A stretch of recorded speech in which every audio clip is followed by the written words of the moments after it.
MDH की हल्दी मिर्ची धनिया करे कमाल। ये रंग दे, ये खुशबू दे, ये तीखा, ये कम पड़े। क्या निराला MDH मसाला।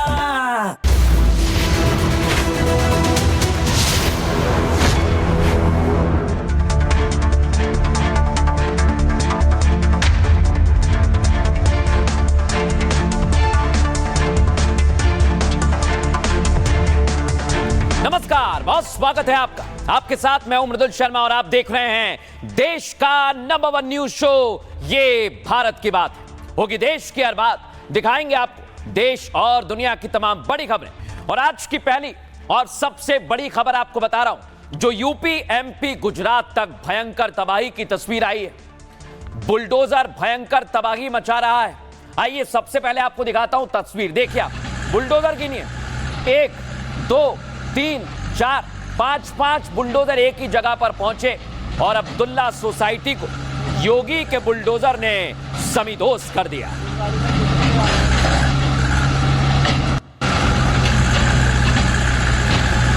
अब मैं आगे आपको बताऊंगा ये 5 बुलडोजर कहां पर चले, लेकिन पहले मध्य प्रदेश में देखिए, इसे धराशायी कर दिया है। मोहन का बुलडोजर गर्जा महाकाल के पास बेगम बाग में, जहां पर मुस्लिम इलाके में अवैध रूप से घर बना लिए गए थे और उसे कैसे जमींदोज किया, देखिए आप।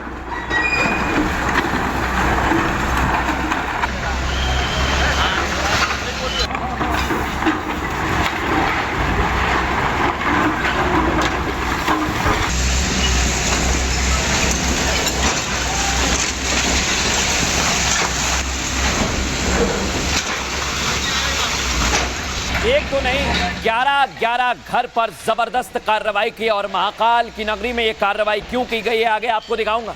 लेकिन अब आपको बताऊं, उत्तर प्रदेश में कार्रवाई के दौरान देख रहे हैं आप, ये अलीगढ़, बहराइच, कई जगह पर कार्रवाई की, लेकिन इसी दौरान पुलिस से बहसबाजी हो गई। कुछ लोग पहुंच गए और वहां पर इस बुलडोजर कार्रवाई को रोकने लगे। एक महिला भी वहां पर पहुंची हुई थी, कैसे, ये देखिए जरा। और इसी अवैध निर्माण के खिलाफ कार्रवाई के दौरान क्या हुआ, सुनवाता हूं आप।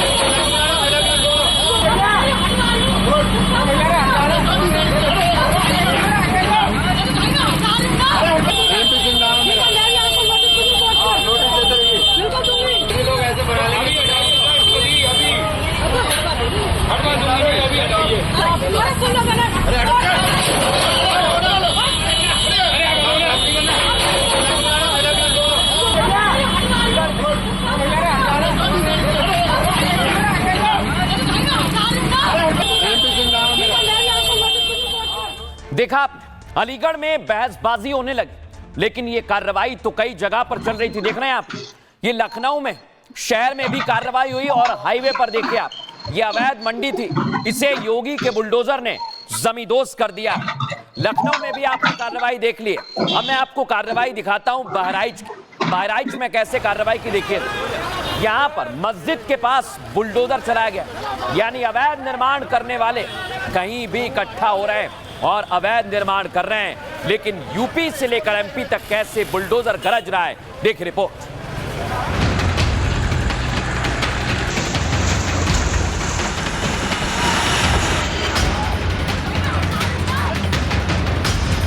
अपराध पर वार, कट्टरपंथियों पर प्रहार और अतिक्रमण से आर पार।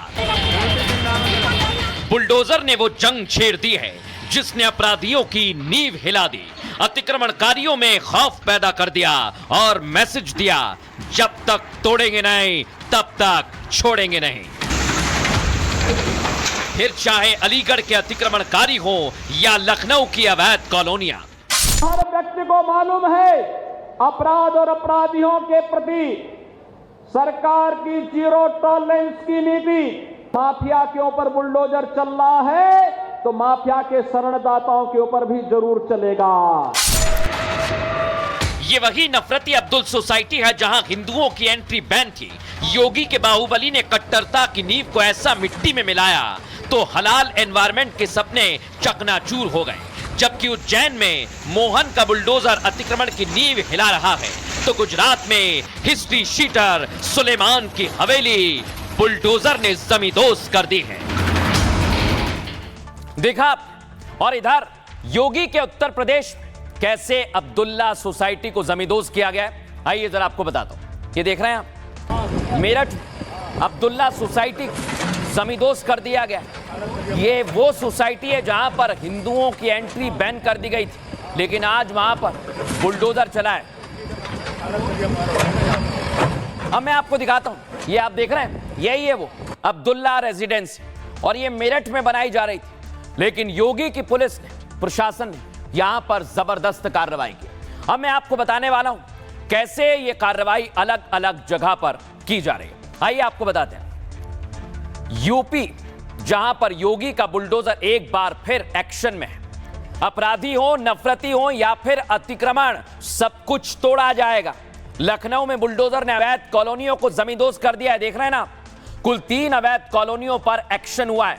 ये कॉलोनियां 45,000 वर्ग गज में बसाई जा रही थी। और इसी तरह बहराइच जिले में भी पीला पंजा जमकर एक्शन दिखा रहा है। दरगाह शरीफ इलाके में अतिक्रमण हटाकर रास्ता खोला गया है, जबकि अलीगढ़ में तो लोग प्रशासन और पुलिस से भिड़ गए। हालांकि विरोध के बाद भी बुलडोजर एक्शन थमा नहीं और 15 से ज्यादा अवैध निर्माण को मिट्टी में मिला दिया। बुलडोजर की सबसे बड़ी कार्रवाई मेरठ में देखने को मिली, जहां पर हिंदुओं की नो एंट्री वाली सोसाइटी पर बुलडोजर चलाया गया। देख रहे हैं ना, योगी आदित्यनाथ ने चलाया।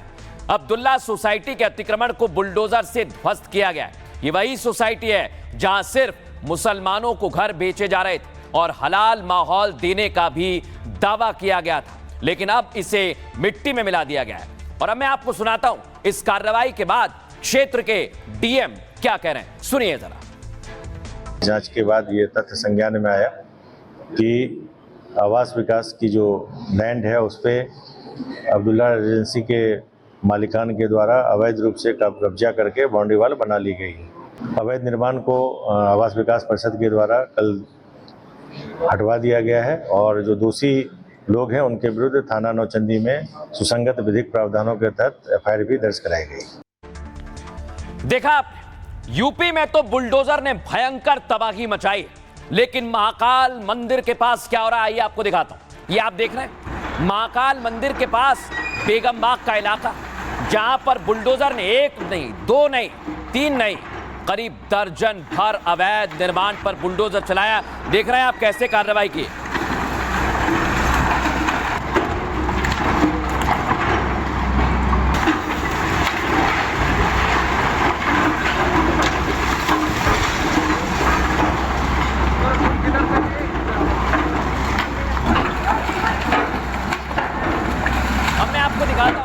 ये तो आपने एक एंगल देखा, दूसरा एंगल देखिए। पोकलेन ने पूरे घर को जो थोड़ी देर पहले खड़ा हुआ था उसे मिट्टी में मिला दिया है, जमींदोज कर दिया। और देखिए जरा कैसे बुलडोजर ने इस कार्रवाई को अंजाम दिया है।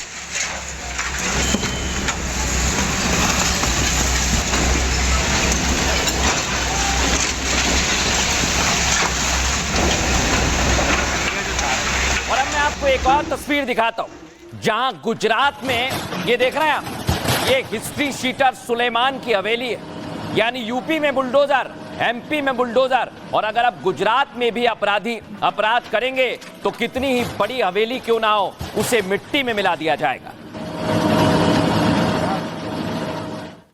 देखा आप, यानी कार्रवाई की जा रही है, लेकिन ये हिस्ट्री शीटर कौन है और महाकाल की नगरी में कौन है वो कब्जाधारी, कहां पर किया गया है कब्जा, आइए जरा आपको बताता हूं कैसे कब्जा किया गया। कच्छ में बुलडोजर ने अपराधियों पर जमकर प्रहार किया है। हिस्ट्री शीटर सुलेमान के फार्म हाउस को जमींदोज कर दिया गया। और इधर मध्य प्रदेश में उज्जैन में अतिक्रमण पर पीले पंजे का प्रहार हुआ।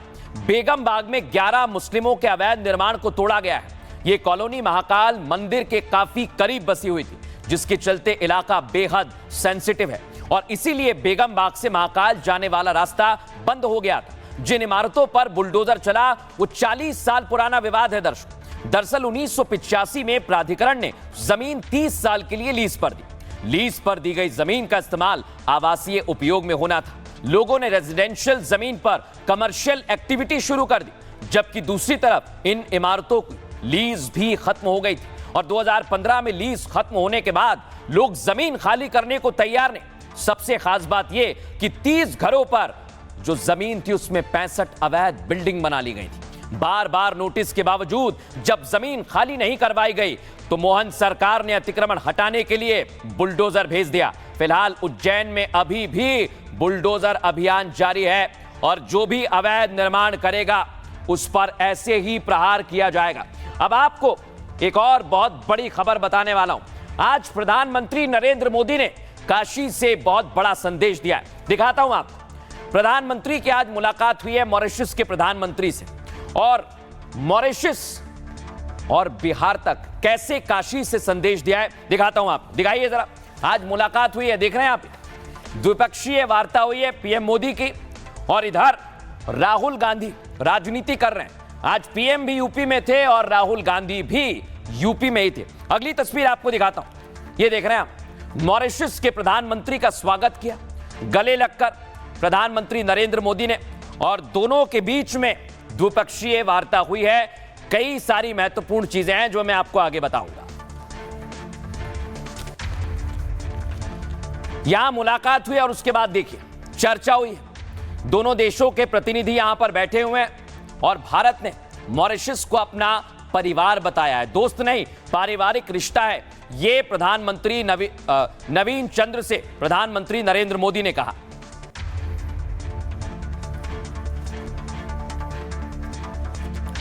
और इसके बाद कई सारे महत्वपूर्ण समझौते देख रहे हैं आप, यही डॉक्यूमेंट्स, यही एमओयूज हैं, कई सारे फैसले हुए हैं जो भारत और मॉरिशस को और करीब लेकर आएंगे।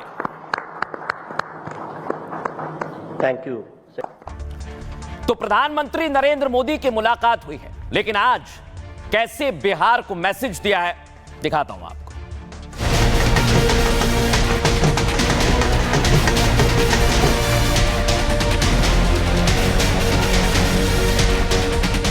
बिहार के बैटल ग्राउंड में मैसेज मॉरिशस वाया काशी दिया जा रहा है।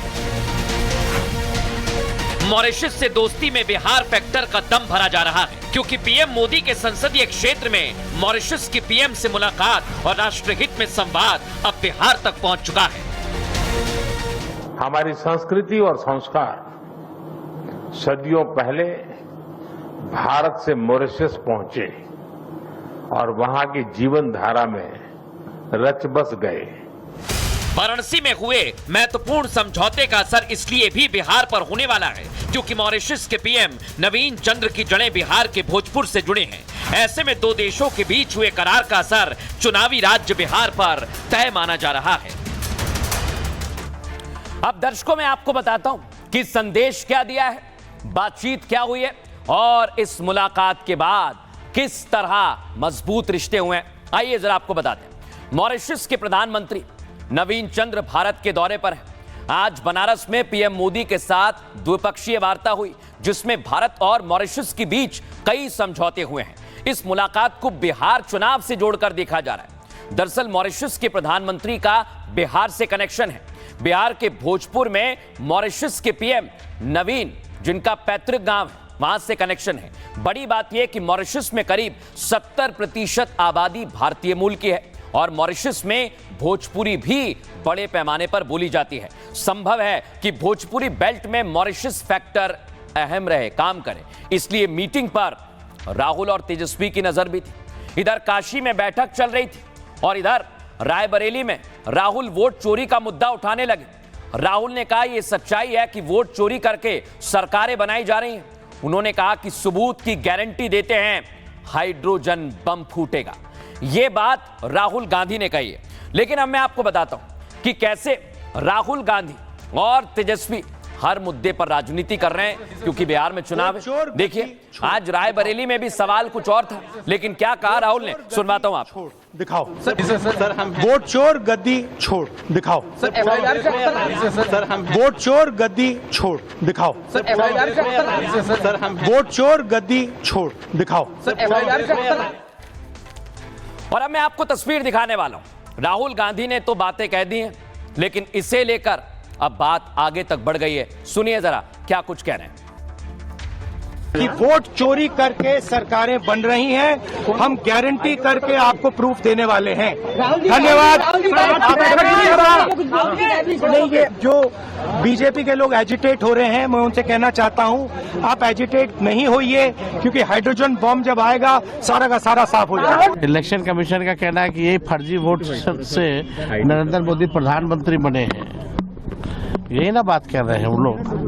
तो ठीक है, एसआईआर का कोई विरोध थोड़ी कर रहा है, हम लोगों ने तो प्रक्रिया का विरोध किया था और उसमें सुप्रीम कोर्ट ने लताड़ मारी इलेक्शन कमीशन को। देखा दर्शक, इधर राहुल और तेजस्वी राजनीति कर रहे हैं, उधर आज लालू के घर टिकट मांगने वालों की लाइन लग गई। ये देख रहे हैं आप, लालू बैठे हुए हैं, लोग पहुंच गए कि हमें टिकट चाहिए, और आपको सुनवा रहा हूं कैसे वहां पर टिकट मांगे गए। सुनवाइए जरा। नवादा जिला से आरजेडी के भक्त हैं दादा,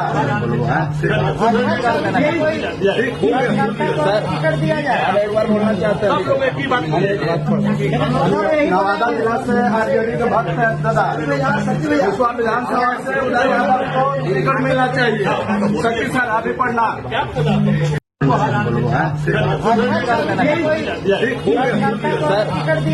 बार बोलना चाहते हैं। नवादा जिला से आरजेडी के भक्त हैं दादा, विश्वा विधानसभा से उदय यादव को टिकट मिलना चाहिए। सचिव सर अभी पढ़ना। देखा आप, यानी लालू के घर पर टिकट मांगने वालों की लाइन लग रही है। कोई कह रहा है नवादा जिले से हैं, भक्त हैं और टिकट मिलना चाहिए, लेकिन इधर तेज प्रताप यादव मैदान में आ गए और वो तेजस्वी और आरजेडी दोनों की मुश्किल बढ़ा रहे हैं। तेज प्रताप पहुंच गए राघोपुर, ये तेजस्वी का विधानसभा क्षेत्र है, और वहां पर कैसे लोगों से मुलाकात कर रहे हैं, देखिए जरा। आओ मिलो सब लोग। इसीलिए कौवा चिल्ला रहा था। कौवा देखो, कौवा इसीलिए कौवा चिल्ला रहा था ना, कोई आने वाला रहता है तब ना, छोड़ दो, काहे ना पिछाना दो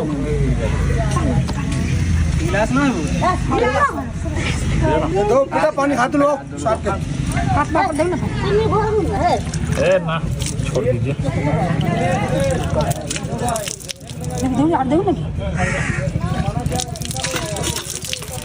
आपका विधायक नहीं आया। ये देखा, तेज प्रताप पहुंचे हुए हैं बाढ़ प्रभावित इलाकों में, और आज उन्होंने साइकिल भी चलाई। तेज प्रताप अपने अलग अलग रंगों के लिए जाने जाते, लेकिन नई पार्टी बनाने के बाद वो अपनी पैठ मजबूत कर रहे हैं और लोगों के बीच पहुंच रहे हैं। देखिए जरा।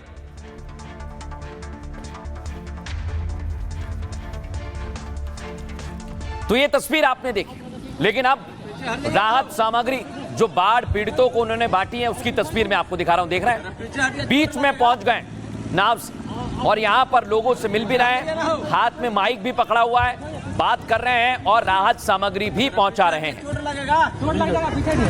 अरे आराम से सबको मिलेगा, सबको मिलेगा। और उधर चलिए ना, उधर है फिर वैसे मत कीजिए, फिर लाइन में लगा एक आदमी ना सुनते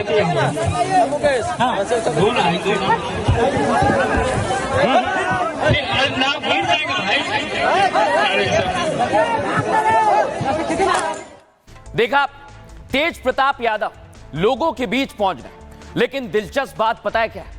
ये राघोपुर क्षेत्र है तेजस्वी यादव का। यहां से तेजस्वी को क्या मैसेज दिया है, आइए जरा मैं आपको बताता हूं। बिहार की राजनीति में पारिवारिक कलह तेज हो गई है दर्शकों। लालू के बड़े बेटे तेज प्रताप के निशाने पर आ गए तेजस्वी यादव। दरअसल तेज प्रताप यादव राघोपुर विधानसभा इलाके में थे। ये तेजस्वी यादव का सियासी गढ़ है। जब तेज प्रताप यादव ने सेंध लगाने की तैयारी शुरू की, तेज प्रताप यादव ने राघोपुर में बाढ़ पीड़ितों को राहत सामग्री बांटी, बाढ़ पीड़ितों से मुलाकात कर उनका हालचाल भी जाना। तेज प्रताप ने यहां से तेजस्वी को सीधा संदेश दिया। तेज प्रताप यादव ने बिना नाम लिए तेजस्वी पर हमला बोला है। तेज प्रताप यादव ने कहा राघोपुर का विधायक फेल है, यानी तेजस्वी यादव। बाढ़ पीड़ितों की मदद की जगह वो नाच रहा है, गा रहा है। ऐसा नहीं है दर्शकों, तेज प्रताप यादव ने पहली बार तेजस्वी पर हमला बोला। जहानाबाद में अब की बार तेजस्वी सरकार का नारा जनता ने लगाया था, तो तेज प्रताप यादव भड़क गए थे और अब एक बार फिर उन्होंने तेजस्वी को सीधा संदेश दे दिया है। सुनवाते हैं आपको क्या कुछ कहा है। आप शांत रहिए, कैसे बांटना है हम बांट रहे हैं, सरकार मदद नहीं कर रहा लेकिन हम आके दे रहे हैं, ठीक है। सरकार आपका फेल, विधायक भी फेल है, नाचना गाना। आप शांत रहिए, कैसे बांटना है हम बांट रहे हैं, सरकार मदद नहीं कर रहा लेकिन हम आके दे रहे हैं, ठीक है। सरकार आपका फेल, विधायक भी फेल है, नाचना गाना। आप शांत रहिए, कैसे बांटना है हम बांट रहे हैं, सरकार मदद नहीं कर रहा लेकिन हम आके दे रहे हैं, ठीक है। सरकार आपका फेल, विधायक भी फेल है, नाचना गाना। आप शांत रहिए, कैसे बांटना है हम बांट रहे हैं, सरकार मदद नहीं कर रहा लेकिन हम आके दे रहे हैं। तो सीधे तेजस्वी पर निशाना साधा, लेकिन तेजस्वी की मुश्किल आज और बढ़ गई है, क्योंकि बिहार में आज बवाल हो गया।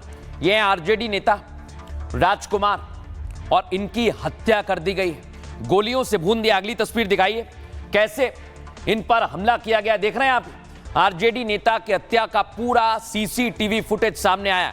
देखिए उसमें कैसे वो भाग रहे हैं और ये खुलेआम मर्डर किया जा रहा है। इसको लेकर बिहार में सियासत गर्मा गई है। लेकिन दर्शकों, इसमें तेजस्वी यादव की मुश्किल क्यों खड़ी हो गई? क्योंकि तेजस्वी यादव राघोपुर से आते हैं और इसी को लेकर यहां पर हंगामा हो रहा है। अब मैं आपको बताता हूं कि कैसे हंगामा हुआ है। राघोपुर से आरजेडी के नेता की पटना में हत्या कर दी गई है। पटना में राजकुमार राय को गोलियों से भून दिया गया है। घात लगाए बदमाशों ने खदेड़ दिया है, गोली मारी है।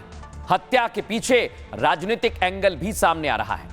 लोगों का कहना है कि राजकुमार चुनाव की तैयारी में थे, तेजस्वी यादव के खिलाफ हैं और राजकुमार चुनाव भी लड़ना चाहते थे। बड़ी बात यह है कि वो निर्दलीय चुनाव की तैयारी भी कर रहे थे, जिसके बाद बीजेपी ने सियासी साजिश बताया है मर्डर को। सम्राट चौधरी ने कहा कि राघोपुर में हत्या से किसे लाभ हुआ जनता जानती है। उन्होंने कहा लालू यादव का पूरा परिवार यही काम करता है। राघोपुर से जुड़े उम्मीदवार की हत्या की जांच भी की जाएगी। अब इसे लेकर सम्राट चौधरी क्या कह रहे हैं सुनवाता हूं आपको। राघोपुर में हत्या होने से किसको लाभ हुआ ये सब जनता जानती है। लालू प्रसाद जी का पूरा परिवार यही काम करते रहा। लालू जी का पूरा परिवार हत्यारों को, अपराधी को संरक्षण देते रहा। और मैं पूर्ण रूप से स्पष्ट तौर पर कहता हूं कि राघोपुर में यदि राघोपुर से जुड़ा हुआ कोई कैंडिडेट की हत्या हो रही, इसकी पूर्ण जांच होगी और इस पर कार्रवाई होगी। देखा, यानी तेजस्वी पर तेज प्रताप यादव भी हमला बोल रहे हैं और सम्राट चौधरी ने भी निशाना साधा। और इधर नीतीश कुमार भी, छात्रों ने उन्हें रोक लिया है और अलग अलग जगह घूम रहे हैं। लेकिन आज कैसे छात्र पहुंचे और मांग की है सुनवाता हूं आप। लाइब्रेरियन के आपने सर एक मिनट हम लोग लाइब्रेरियन के लिए आप जो नोटिस दिए थे अभी तक इसका कोई प्रोटेक्शन नहीं आया सर। बिहार लाइब्रेरी का कब तक होगा? प्रणाम सर, कब तक होगा ये बताइए। सर लाइब्रेरियन के आपने बताया था कि 6500 हमने पद निकालेंगे सर, वो अभी तक उसका नोटिफिकेशन आया नहीं है सर। एक मिनट सर, स्टेट के भी आपने जारी कर दी है, TRE4 के भी जारी किए, लेकिन एलेट के अभी तक कोई सूचना नहीं है। ठीक है ना, हो जाएगा सर। हम लोग इसी के लिए आए थे सर, हम लोग सर इसी के लिए आए। अब छात्रों का मुद्दा भी बिहार में तेज रफ्तार से बढ़ रहा है। इसे लेकर आज राहुल गांधी ने भी ट्वीट किया। राहुल गांधी ने यह वीडियो शेयर किया है कि हमने आपको दिखाया था, छात्रों पर लाठियां भांजी गई। और आज नीतीश कुमार से भी कई छात्रों ने अपनी मांग रखी है।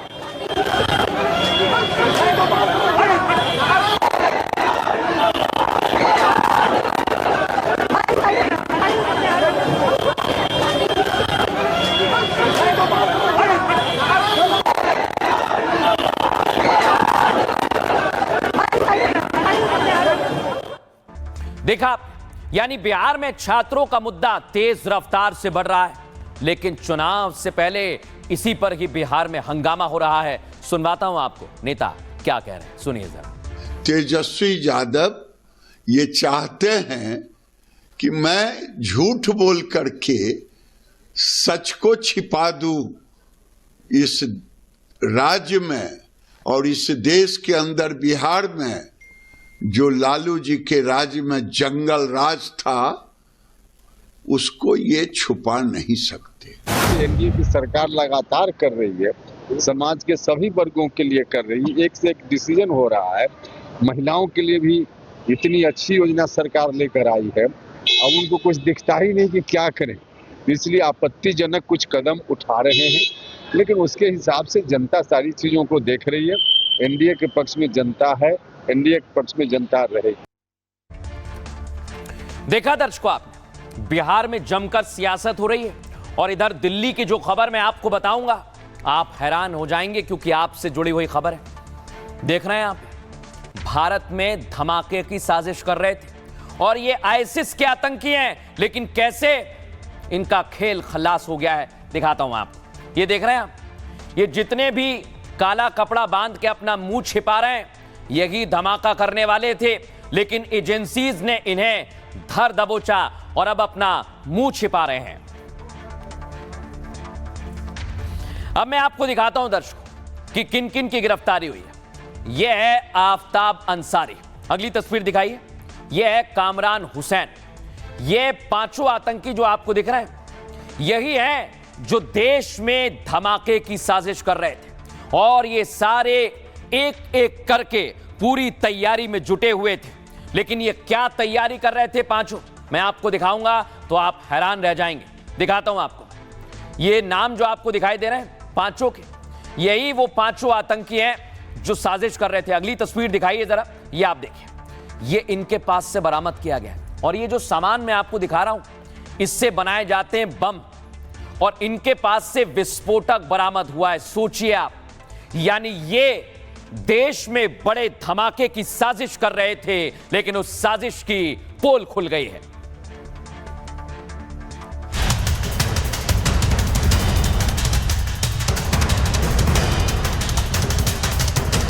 देश को दहलाने की साजिश फेल हो गई है। नापाक खेल का पर्दाफाश हुआ है। आतंक के आकाओं के नापाक मंसूबों पर पानी फिर गया है। जिन हाथों से खूनी खेल खेलने वाले थे, अब उन हाथों में हथकड़ियां हैं। भारत को थर्राने वाले अब खुद थर थर कांप रहे हैं। हमारे जवानों ने इन्हें सलाखों के पीछे धकेल दिया है। देखा आपने, ये साजिश कर रहे थे, लेकिन साजिश से पहले ही कैसे इनकी पोल खुल गई है, आइए जरा मैं आपको बता देता हूं। देश के 4 राज्यों से 5 आतंकियों की गिरफ्तारी हुई। ध्यान से सुनिए इस खबर को। छापेमारी में आतंकियों के ठिकानों से विस्फोटक बरामद हुआ है। दिल्ली से 2, मध्य प्रदेश से 1 आतंकी की गिरफ्तारी हुई है। रांची और हैदराबाद से भी एक आतंकी पकड़ा गया है। अशहर दानिश, सुफियान, अबू बकर खान, आफताब अंसारी, ये आतंकियों के नाम है। हुजैफा यमन और कामरान कुरैशी, यही हैं वो 5। दिल्ली पुलिस की स्पेशल सेल और सेंट्रल एजेंसीज को बड़ी कामयाबी मिली। खुलासा हुआ कि ये लोग पाकिस्तानी हैंडलर से बात कर रहे थे। बात करने के लिए कोड कॉल का भी इस्तेमाल करते थे। कोड के लिए गजबा लीडर, प्रोफेसर और सीईओ ऐसे शब्दों का इस्तेमाल किया जाता और ये खिलाफत मॉड्यूल के तहत लोगों को जिहाद के लिए रिक्रूट कर रहे थे। सोशल मीडिया के जरिए यही आतंकी आईएसआईएस में नए लोगों की भर्ती कराते थे। सोचिए, पकड़े गए सभी आतंकी स्लीपर सेल की तरह काम कर रहे थे, यानी युवाओं का ब्रेन वॉश करना और उन्हें आतंकी संगठन में शामिल कराना, फिर धमाके की साजिश, हथियार और विस्फोटक जुटाने का काम भी कराते थे। लेकिन अब आतंकी गिरफ्तार हो चुके हैं और इसके बाद पूरे देश भर में अलर्ट जारी कर दिया है। आतंकियों से पूछताछ में कई बड़े खुलासे हो सकते हैं। यानी ये साजिश कर रहे थे, लेकिन ये साजिश आप लोगों से जुड़ी हुई है। आपको सावधान रहना है। एजेंसीज और सेना कार्रवाई कर रही हैं। सुनवाते हैं आपको इस पूरे मामले पर क्या कुछ कहा जा रहा है।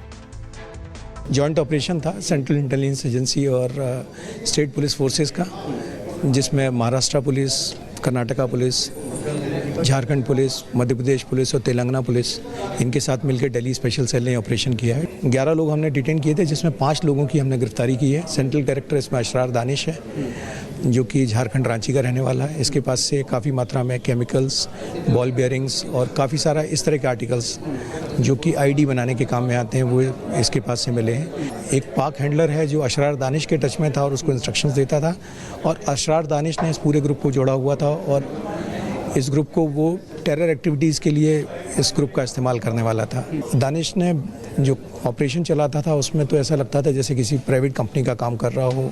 ग्रुप का नाम एंट्रेंस और अपना कोड जो है CEO ऑफ द कंपनी या प्रोफेसर रखता था, लेकिन जो इसकी अपना इनर ग्रुप था उसमें इसका ID जो है गजवा लीडर थी। और डेफिनेटली इन्होंने आपस में लिटरेचर्स भी शेयर किए हैं, काफ़ी सारे जाकिर नाइक वगैरह का लिटरेचर है, इस तरह के लिटरेचर्स इनके पास से मिले। देखा दर्शकों, यानी आतंकी भारत में साजिश कर रहे हैं और साजिश तो नेपाल में भी चल रही है। लेकिन नेपाल में जनजी कह रहे हैं हिंदू राष्ट्र बनाया जाए और इसकी मांग अब तेज होने लगी है। कल तक जो प्रदर्शनकारी साथ थे आज भिड़ गए हैं। दिखा रहा हूं आपको नेपाल में क्या हो रहा है, दिखाइए। ये आप देख, सेना मुख्यालय के बाहर ये सारे कल साथ में थे, प्रदर्शन कर रहे थे, लेकिन आज आपस में लड़ गए। देखिए जरा वहां पर क्या हुआ।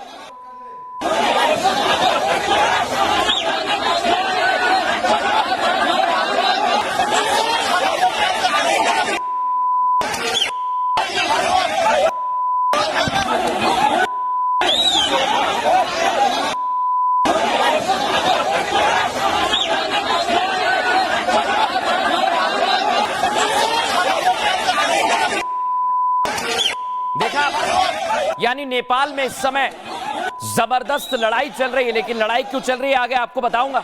लेकिन एक और तस्वीर देख रहे हैं आप, प्रेस कॉन्फ्रेंस चल रही थी, लेकिन प्रेस कॉन्फ्रेंस में भी पीएम को लेकर, पीएम के नाम को लेकर दो गुट आपस में भिड़ गए। देखिए जरा वहां पर क्या हुआ।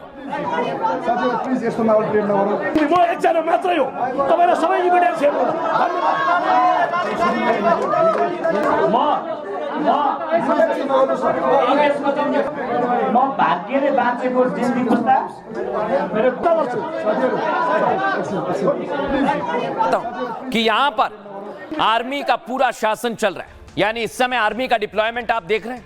यानी सड़कों पर इस समय शांति इसलिए है क्योंकि नेपाल की सड़कों पर नेपाल की आर्मी है और आर्मी ही कह रही है कि शांति बनाए रखें, नहीं तो एक्शन तगड़ा होगा। लेकिन अब मैं आपको बताता हूं दर्शक, इधर आर्मी लगी हुई है, उधर ये देख रहे हैं आप पुलिस थाना लूट लिया। ये हाथों में बंदूक देख रहे हैं आप, फुल फ्रेम दिखाइए इसे, कैसे ये बंदूक लेकर जा रहे हैं देखिए जरा आप। नेपाल प्रहरी चौकी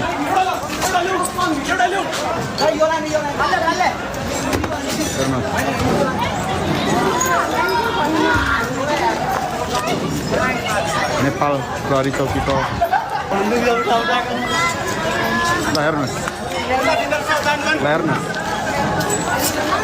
नेपाल प्रहरी चौकी, यानी नेपाल में इस समय हथियारों की लूट हो रही है। भले ही आर्मी तैनात है, लेकिन आप देखिए पुलिस थाने को आग के हवाले कर दिया और पुलिस ने सरेंडर कर दिया और प्रदर्शनकारियों ने उनके हथियार लूट लिए हैं। लेकिन मैं आपको अब एक और तस्वीर दिखाने वाला हूं। कई जगह पर अब आर्मी और ज्यादा एक्टिव हो गई है क्योंकि प्रदर्शनकारी अभी भी रुक नहीं रहे और कहा जा रहा है कि इसमें कुछ असामाजिक तत्व हैं जो हमला भी कर रहे हैं और हंगामा भी।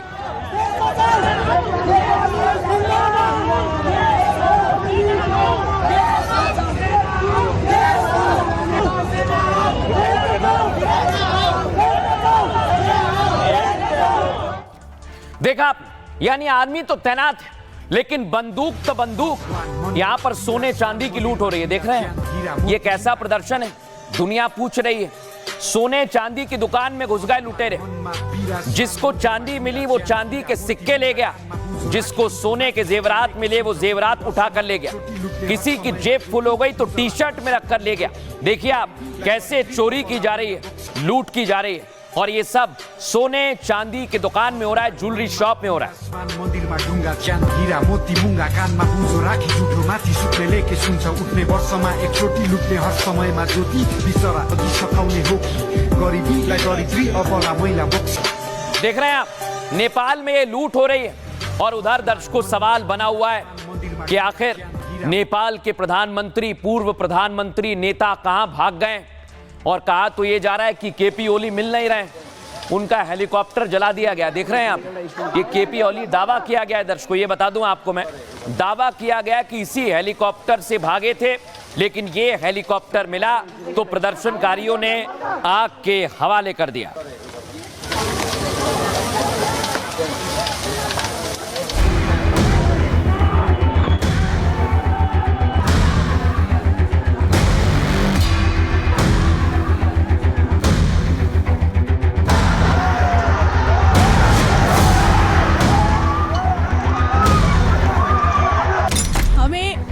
उचित प्रधानमंत्री राष्ट्रपति चाहिए हमारे देश में।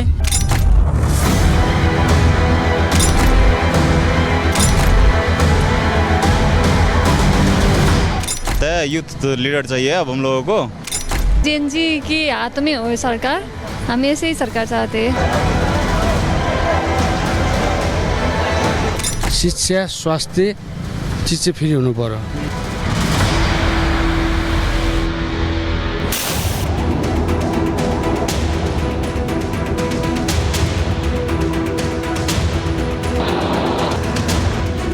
नेपाल सुलग रहा है, नेपाल की सरकार फरार है।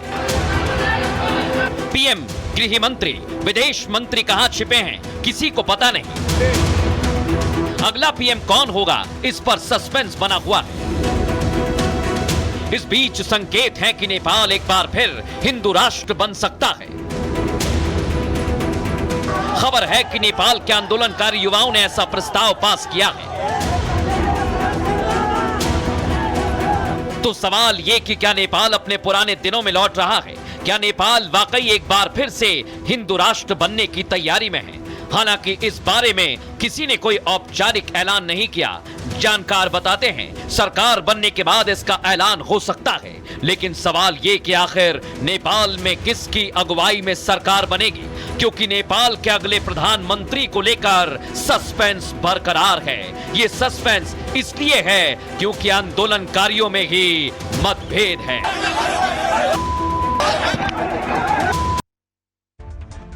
दर्शकों, आपने यानी आंदोलनकारी मतभेद कर रहे हैं, लेकिन कहा गया है कि नेपाल में राजा का शासन यानी राजशाही वापस आ सकती है। और राजा कई सालों तक नेपाल की सत्ता पर रहे, उन्होंने नेपाल चलाया।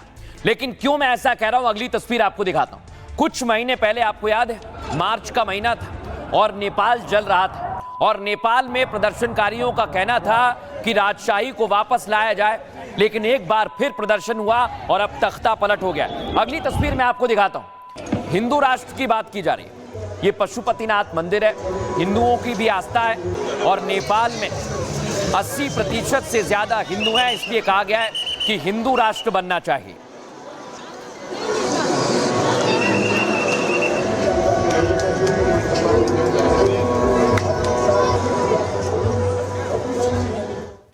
तो सबसे बड़ा सवाल यह, क्या नेपाल में राजशाही वापस आ जाएगी? क्या नेपाल हिंदू राष्ट्र बन जाएगा? आइए जरा आपको बताते हैं। नेपाल एक बार फिर हिंदू राष्ट्र बन सकता है। जेनजी ने एक बैठक में प्रस्ताव पास किया है। बैठक में जेनजी के करीब 8000 सदस्य शामिल थे। जेनजी की यह बैठक ऑनलाइन आयोजित की गई थी। 30 साल से कम उम्र के युवाओं की यह बैठक 5 घंटे चली, जिसमें सरकार, संविधान और लोकतंत्र विषय पर चर्चा की गई। इसमें राजशाही और देश की सांस्कृतिक विरासत पर भी चर्चा हुई, जहां राजशाही के दौरान नेपाल के हिंदू राष्ट्र होने पर खास बहस हुई। मतलब साफ है कि नेपाल में राजशाही को लेकर भी सॉफ्ट कॉर्नर है, लेकिन देश में फिर से राजशाही आए, इसके साफ संकेत अभी तक नहीं है। दरअसल राजशाही के दौरान नेपाल पूरी तरह से हिंदू राष्ट्र था। 2008 से पहले नेपाल दुनिया का एकमात्र हिंदू राष्ट्र था। जेनजी के पैरोकार बालेंद्र भी हिंदू राष्ट्र के समर्थक हैं। खबर है कि आंदोलन के दूसरे नेताओं ने भी समर्थन किया है, और मार्च में नेपाल में हिंदू राष्ट्र को लेकर प्रदर्शन हो चुका है। तब प्रदर्शनकारियों ने राजशाही और हिंदू राष्ट्र की मांग की थी, लेकिन अब एक बार फिर यह मांग तेज हो गई है। लेकिन दर्शकों, मैं आपको बताता हूं कि आखिर नेपाल में हिंदू राष्ट्र की बात क्यों की जा रही है, और नेपाल में कितने प्रतिशत किसकी जनसंख्या है। आइए जरा बताते हैं। नेपाल की आबादी दर्शकों 3 करोड़ है, जो दुनिया की जनसंख्या का 0.36% है।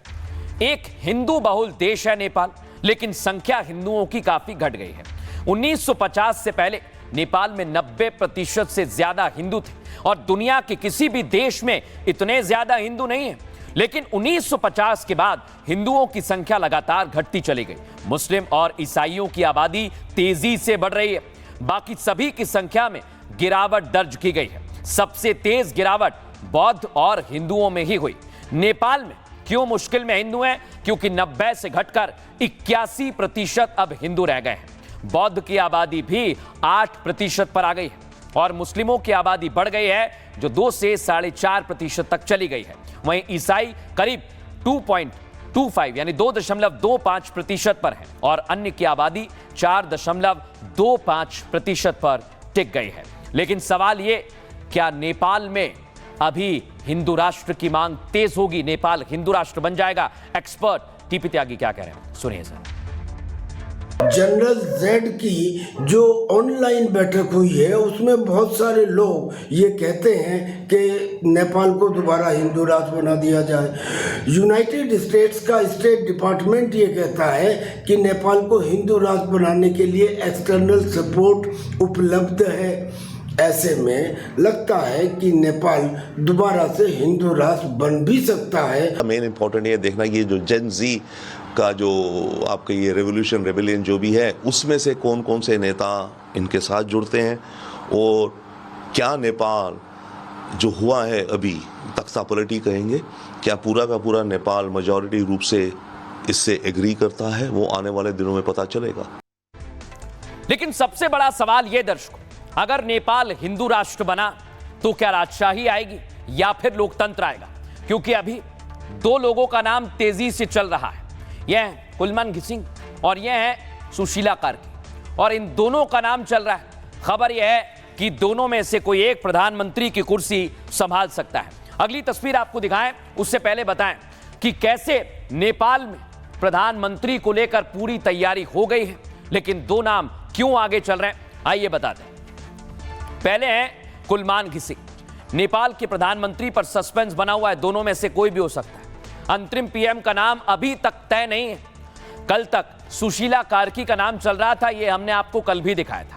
अब कुलमान घिसिंग का नाम चलने लगा है। नेपाल की जनता में कुलमान घिसिंग की काफी इज्जत है। उन्हें नेपाल की बिजली समस्या दूर करने के लिए जाना जाता है। 2016 में उन्होंने नेपाल इलेक्ट्रिसिटी अथॉरिटी का एमडी नियुक्त किया गया था। तब नेपाल में 24 घंटे में 18 घंटे बिजली आती ही नहीं थी। कुलमान ने इस समस्या को 2 साल के अंदर दूर कर दिया। तब से कुलमान का सम्मान नेपाल में काफी बढ़ गया है। वो नेपाल के पावरमैन के नाम से भी मशहूर है और कुलमान से पहले सुशीला कार्की की भी चर्चा बहुत तेज थी। सुशीला अब भी पीएम की रेस से बाहर नहीं हुई है क्योंकि बालेंद्र शाह समेत कई युवा इन्हें सपोर्ट कर रहे हैं। सुशीला कार्की नेपाल की पहली महिला चीफ जस्टिस रही हैं और नेपाल के सेना प्रमुख की पहली पसंद सुशीला कार्की है। सेना की पसंद की वजह से ही वो पीएम बनने को तैयार हुई हैं। फिलहाल आंदोलनकारी युवाओं की सहमति का इंतजार है। सुशीला कार्की की पढ़ाई लिखाई भारत में ही हुई है। सुशीला ने उत्तर प्रदेश की बनारस हिंदू यूनिवर्सिटी से पढ़ाई की है और इसलिए सस्पेंस बना हुआ है क्योंकि 2 गुट आपस में भिड़ गए। अब मैं आपको बताने वाला हूं कैसे जेनजी पीएम को लेकर बटे हुए हैं, क्या कह रहे हैं आप खुद सुनिए। सरकार ऐसी चाहिए कि आगे तो हम लोग चाह रहे हैं कि जिस पार्टी का था, कांग्रेस हो या एमएलए था, माओवादी था, जो भी था, ये सब चोर के चोर हैं। इसलिए इस सब को हम लोग नहीं चाहते हैं रखने के लिए। यही करप्शन मुक्त चाहता है, यूथ तो लीडर चाहिए अब हम लोगों को जो डेवलप अच्छा करे। हम चाहते हैं कि हमारा देश में शिक्षा, स्वास्थ्य चीज से फ्री होना पड़ो, फ्री हो जाएगा तो आपका काठमाडौँ का मेयर है बालिन शाह, सेनाले देश सेनाले संभालिदिनु पर्यो, सेनाले शासन गर्नु पर्यो। सबको समेटनी चाहिए, जो जेनजी का भावना है उसको एड्रेस होना चाहिए और जो जेनजी कहते हैं उसी की तरह से सबकी जो इच्छा है उसको एड्रेस करके आगे बढ़ना चाहिए। तुम्हें हो सरकार, हम ऐसे ही सरकार चाहते हैं, सब लोग मिलकर हम सरकार बनाए, ऐसे चाहते हैं। We want corruption free country. Political leaders should be free from corruption and they should consider the sentiment of a Nepali people. सुना आप, लोग तो कह रहे हैं, अलग अलग राय उनकी आपने सुन ली, लेकिन एक्सपर्ट इस पर क्या कह रहे हैं, नेपाल का भविष्य क्या होगा, सुनिए जरा। हामीले संविधान खारेज गर्न खोजेका होइनौं, हामी संविधान मान्छौं। यो तपाईहरुलाई मैले यहीँबाट आह्वान गर्न चाहे र केही संविधानमा केही धाराहरूलाई उल्लङ्घन गरेर जेनजी पुस्ताको उच्च स्तरीय समिति बनाउने जसले चाहिँ त्यो सरकारलाई वाचडगको रूपमा हेर्नेछ। यदि त्यो सरकारले पनि हामीलाई निकास दिन सकेन भने त्यो समितिले तुरुन्त उसलाई पदबाट हटाएर अर्को मान्छेलाई चयन गर्नेछ। हामीलाई धेरैले पोलिटिक्समा तानिसक्नुभयो। हामीले जेनजीलाई प्रतिनिधित्व गरेको हौ, तर हामीलाई लिडरशिप लिनु छैन। सायद हामी अहिले तत्कालै त्यसको लागि क्यापेबल पनि छैनौँ है। हामीलाई समय लाग्छ त्यसको लागि परिपक्व हुनको लागि, अलिकति पक्क हुनको लागि त्यसको लागि समय लाग्छ। त्यही भएर अहिले जसरी हाम्रो साथीले भन्नुभयो, हामी वाच डग्सको रूपमा मात्र बस्नेवाला छौँ। देखा दर्शकों आपने, इधर नेपाल में अभी भी सस्पेंस बना हुआ है, लेकिन भारत में एक बड़ा मुद्दा है जिसे लेकर गुस्सा भी है और सवाल भी पूछे जा रहे हैं। भारत और पाकिस्तान का मुकाबला होने वाला है और इस मुकाबले को लेकर देश भर में गुस्सा है। सोशल मीडिया पर भी इसको लेकर कई लोग गुस्से में हैं। आप क्या सोच रहे हैं ये हमें बताइए, क्योंकि हमारा मानना यह है कि मैच नहीं होना चाहिए। हम ऐसा क्यों कह रहे हैं, पहले आपको तस्वीर दिखाते हैं। सवाल यह कि आखिर भारतीय टीम दुश्मनों से क्यों मैच खेले, किसी भी तरह का, चाहे वो क्रिकेट हो या कोई और मैच हो, और इसे लेकर हिंदुस्तान में गुस्से में हैं लोग और पूछ रहे हैं कि आखिर टीम इंडिया ने मैच खेलने का फैसला क्यों किया है। अगली तस्वीर में आपको बताता हूं। सवाल यह पूछा जा रहा है कि पाकिस्तानी प्लेयर्स, आपने देखा होगा जब पहलगाम पर अटैक हुआ, ऑपरेशन सिंदूर के दौरान पाकिस्तान के कई पूर्व क्रिकेटर्स ने खुशियां मनाई थी और इसीलिए यह विरोध किया जा रहा है कि आखिर यह मैच क्यों खेला जाए। यह बात मैं क्यों कह रहा हूं, क्योंकि अभी भी पहलगाम की घटना देश भूला नहीं है। जिन लोगों को, निहत्थे लोगों को गोलियां मारी गई थी, उनके परिवार वाले भी आज यही पूछ रहे हैं कि आखिर मैच क्यों खेला जा रहा है। क्या पहलगाम की घटना इतनी जल्दी भूल गए? हम आखिर खेल के मैदान में दुश्मनों के साथ क्यों मैच खेलना चाहते हैं? आपको यह बताता हूं, अगली तस्वीर। पहलगाम को लेकर अब सिर्फ आम लोग नहीं, सियासत में भी आवाज उठने लगी है और पूछा जा रहा है कि आखिर क्यों मैच खेला जा रहा है। क्योंकि पहलगाम की घटना हुई, भारत ने पाकिस्तान को ऑपरेशन सिंदूर में नेस्ते नाबूद कर दिया, आतंकियों को तबाह कर दिया, तो फिर पाकिस्तानी प्लेयर्स के साथ मैच क्यों? टीम इंडिया दर्शकों एशिया कप में खेल रही है और इस सीरीज में पाक टीम भी हिस्सा ले रही है। 14 सितंबर को भारत और पाकिस्तान के बीच मैच होने वाला है और इसे रोकने के लिए 3 छात्रों ने सुप्रीम कोर्ट में एक अर्जी दी। याचिका में कहा गया कि पाकिस्तान के साथ मैच जन भावनाओं के खिलाफ है। पहलगाम आतंकी हमले के बाद पाकिस्तान से मैच नहीं होना चाहिए। हालांकि सुप्रीम कोर्ट ने याचिका पर तत्काल सुनवाई से इनकार कर दिया है। वहीं सोशल मीडिया पर पाक से मैच खेलने को लेकर विरोध तेज हो गया है। सोशल मीडिया पर पूछा जा रहा है, देश पहले या क्रिकेट पहले? आप भी बताइए हमें, क्योंकि पहलगाम अटैक के बाद पाकिस्तान के साथ यह पहला मैच है। जबकि दिग्गज क्रिकेटर भारत वर्सेस पाक मैच का समर्थन कर रहे हैं, तो कई पूर्व क्रिकेटर्स इसके विरोध में आ गए हैं। अब मैं आपको बताता हूं कपिल देव क्या कह रहे हैं और पूर्व क्रिकेटर मनोज तिवारी क्या कह रहे हैं, सुनिए सर। जाओ और जीत के आओ, जिनका काम खेलना है वो बस खेले, बाकी कुछ कहने की जरूरत नहीं है। उसको बड़ा मुद्दा ना बनाओ। गवर्नमेंट अपना काम करेगी, प्लेयरों ने अपना काम करना। सब मैच बॉयकॉट मत करो, पाकिस्तान वाला मैच बॉयकॉट करना चाहिए। हम लोगों को पता है कि ये टेररिस्ट आता है पाकिस्तान से और पाकिस्तान के गवर्नमेंट जानते हैं कि ये टेररिस्ट उनके राज्य, उनके देश से आता है। तो अगर चाहता तो वो टेररिस्ट ऑर्गेनाइजेशन है, उन लोगों का तो उड़ा दे सकता था, खत्म कर दे सकता था। तो ये जो हमारे दोनों देशों का जो संबंध है, ये तो हमारा सरकार चाहता, केंद्र सरकार चाहता तो कर सकता था। तो देखा आप, ये कहा जा रहा है कि मैच नहीं होना चाहिए और यही सोशल मीडिया पर कहा जा रहा है। आपको बताता हूं देश में क्या चल रहा है। पाक से मैच बॉयकॉट किया जाए, ये देखिए आप, कई लोग मुहिम लेकर चल रहे हैं। उनका कहना है कि पहलगाम में जो हमला हुआ है उसके बाद पाक से मैच नहीं खेलना चाहिए।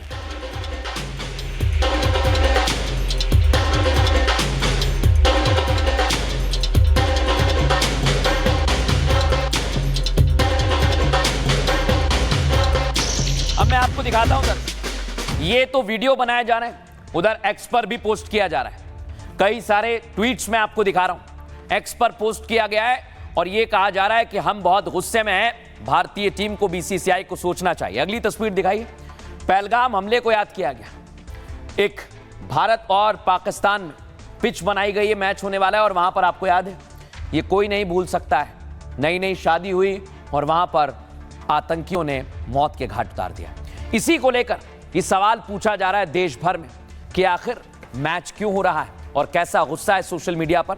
आइए जरा मैं आपको बताता हूं। पाकिस्तान से मैच खेलने के फैसले से लोग बेहद खफा हैं। सोशल मीडिया पर बॉयकॉट एशिया कप ट्रेंड कर रहा है। लोग कह रहे हैं कि खून बहाने वालों के साथ मैच क्यों खेला जा रहा है। जिसने परमाणु की धमकी दी उसके साथ क्रिकेट मैच क्यों खेला जा रहा है। अभिषेक नाम के एक यूजर ने लिखा, आज के बाद मैं कोई मैच नहीं देखूंगा। प्रभात नाम के एक यूजर ने लिखा, बीसीसीआई को कोई मतलब नहीं, वो पैसा कमाने में जुटे हुए हैं। किशु नाम की एक लड़की ने लिखा, क्रिकेट के आगे सिंदूर फीका पड़ गया है। हालांकि इस पर बीसीसीआई की तरफ से सफाई दी जा रही है। कहा कि तकनीकी पहलुओं को ध्यान में रखते हुए फैसला हुआ ताकि क्रिकेट और दूसरे खेल में टीम की भागीदारी बनी रहे।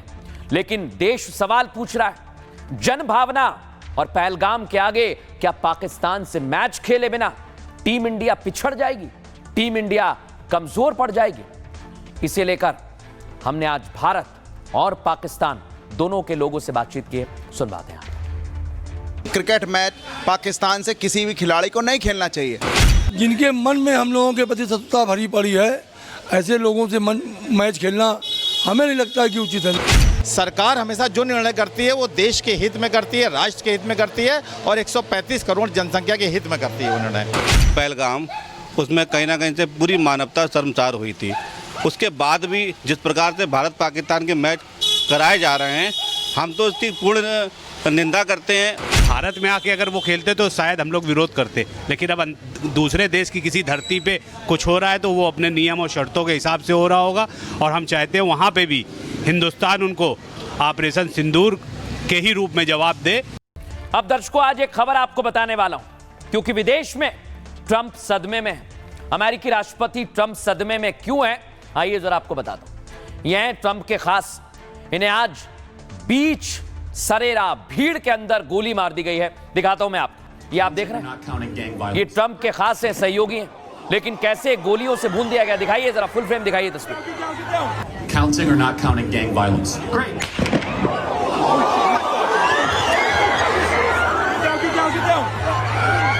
Counting or not counting gang violence? Great.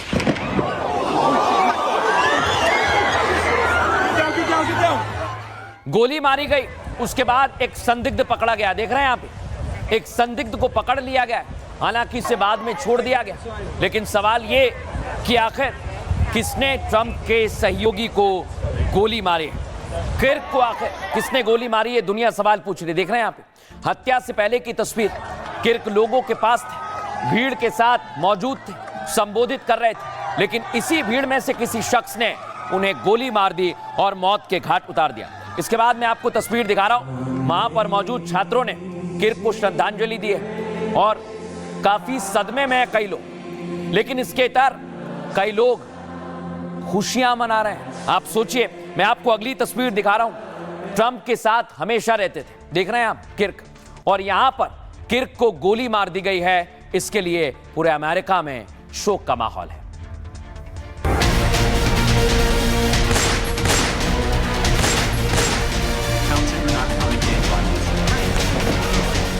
अपने दोस्त के जाने से डोनाल्ड ट्रंप सदमे में आ गए।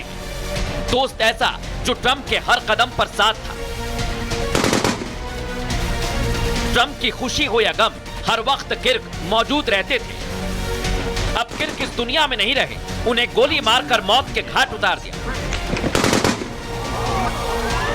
इस दोस्त के जाने से ट्रंप परेशान है। कुछ लोग रो रहे हैं तो कुछ लोग जश्न में मशगूल हैं। बड़ा सवाल ये कि अमेरिका में ये गोलीकांड आखिर क्यों हुआ है। इसे लेकर डोनाल्ड ट्रंप ने कहा है कि पूरे मामले की जांच की जाएगी और जो भी दोषी होगा उसे बख्शा नहीं जाएगा। बहरहाल आगे बढ़ेंगे और बात करेंगे आज के सूत्र की। आज का सूत्र कवि गोपाल दास नीरज की कविता है।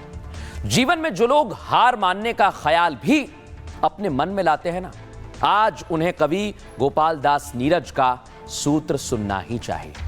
वो क्या लिखते हैं, आइए आपको बताता हूं। हार ना अपनी मानूंगा मैं, चाहे पथ में शूल बिछाओ, चाहे ज्वालामुखी बसाओ, किंतु मुझे जब जीना ही है तलवारों की धारों पर भी हंसकर पैर बढ़ा लूंगा मैं, हार ना अपनी मानूंगा मैं। चाहे चिरगायन सो जाए और हृदय मुर्दा हो जाए, किंतु मुझे अब जीना ही है, बैठ चिता की छाती पर भी मादक गीत सुना लूंगा मैं, हार नहीं मानूंगा मैं, हार नहीं मानूंगा मैं। और यही भाव आपको रखना है, जीवन में कितनी ही कठिनाइयां आए, हार नहीं मानना है। भारत की बात है में इतना ही, बहुत ख्याल रखिए। नमस्कार, जय हिंद, जय भारत।